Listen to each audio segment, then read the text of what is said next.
Tervist! Maailma Terviseorganisatsiooni WHO hinnangul põeb maailmas mõnda dementsusvormi praegu enam kui 55 miljonit inimest ja see number kasvab väga kiiresti. Alzheimeri tõbi moodustab omakorda 60–80% dementsusdiagnoosidest, mistõttu on selge, et iga nipp, mis võimaldab selle koleda tõve teket edasi lükata või koguni ennetada, on teretulnud. Rääkides Alzheimeri tõve ravimitest, ei saa väita, et meil oleks olemas selliseid preparaate, mis suudavad haigust ära hoida või ravida. Küll aga on olemas ravimid, mille abil on võimalik vähesel määral vähendada sümptomeid ja parandada igapäevategevustega toimetulekut. Kuna toimivat ravi ei ole, siis on haiguse ärahoidmine väga oluline ja üheks üsna tõhusaks viisiks Alzheimeri tõbe ennetada või siis selle süvenemist pidurdada on füüsiline aktiivsus ehk siis lihtsamalt öeldes sportimine.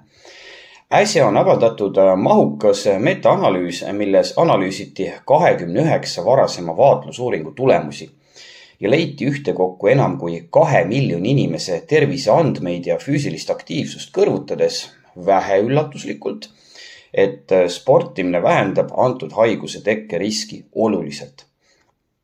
Antud teadusuuringus üritati aga minna pisut enam süvitsi ja selgitada välja, kas Alzheimeri tõve riskiga seoses on ka oluline, kui palju ja kui intensiivselt sa trenni teed. Selgus, et Alzheimeri tõve tekke riski vähendamine on otseselt seotud sellega, kui sageli, intensiivselt ja pikalt sa spordid. Kui kõrge intensiivsusega treeningud andsid tulemuseks 44% riskilanguse, keskmise intensiivsusega treeningud 15% riskilanguse, siis neil inimestel, kes teatasid, et teevad vaid madala intensiivsusega treeningut ja sedagi aeg-ajalt, neil haigusriski vähenemist ei tuvastatud kahjuks üldse. Me teame, et paljude krooniliste haiguste tekke riski vähendab olulisel määral ka madala intensiivsusega ja lühikest aega kestev regulaarne treening. Ehk siis, kui sa leiad aega teha nädalas 30 minutit aeroobset treeningut ja 30 minutit jõutreeningut, siis annab isegi see sulle tohutu terviseplussi. Näib aga vähemalt antud uuringu valguses, et Alzheimeri tõve ja seega tõenäoliselt ka teiste neurodegeneratiivsete haiguste puhul ei pruugi sama reegel kehtida ja nende tekkeriski vähendamiseks peab su regulaarne füüsiline aktiivsus olema vähemalt mõõdukas. Eriti oluline on see kõrva taha panna neil, kellel on suguvõsas Alzheimeri tõbe või mõnd muud dementsusvormi esinenud.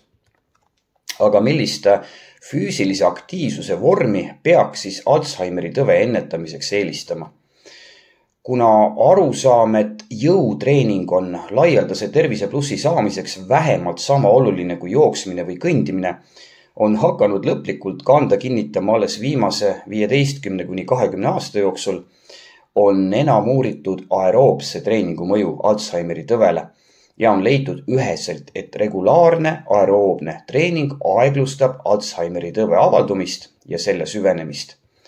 Viimasel ajal on siiski läbi viidud ka arvukaid teadustöid, milles on leitud, et jõutreening ehk siis lihastreening oma keharaskuse või lisaraskustega, kas siis kodus või veel parem jõusaalis, on Alzheimeri tõve avaldumise ja süvenemise vastu sama efektiivne kui aeroobne treening.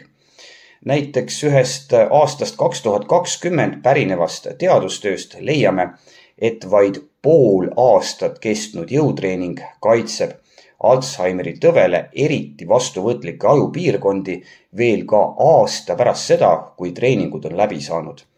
Muidugi on tulemused kordades paremad, kui jõutreeningut ei tehta vaid mingit lühikest aega, vaid sellega jätkatakse, nagu öeldakse, võidukalt kuni oma elupäevade lõpuni.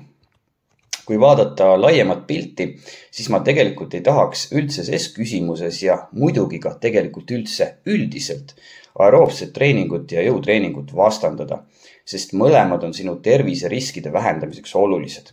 Samale tulemusele jõuti näiteks 2023. aasta märtsis ajakirjas Frontiers of Neuroscience avaldatud väga põhjalikus artiklis, kus võeti kokku sisuliselt kõik selleks ajaks läbi viidud teadustööd jõutreeningu ja Alzheimeri tõve seostest ja tehti 2 peamist järeldust. Esiteks, jõutreening on Alzheimeri tõve tekke ja süvenemise pidurdamiseks, samuti sümptomite vähendamiseks väga tõhus. Ja teiseks, suurima efekti saavutamiseks peaks tegema nii jõutreeningut kui ka aeroobset treeningut.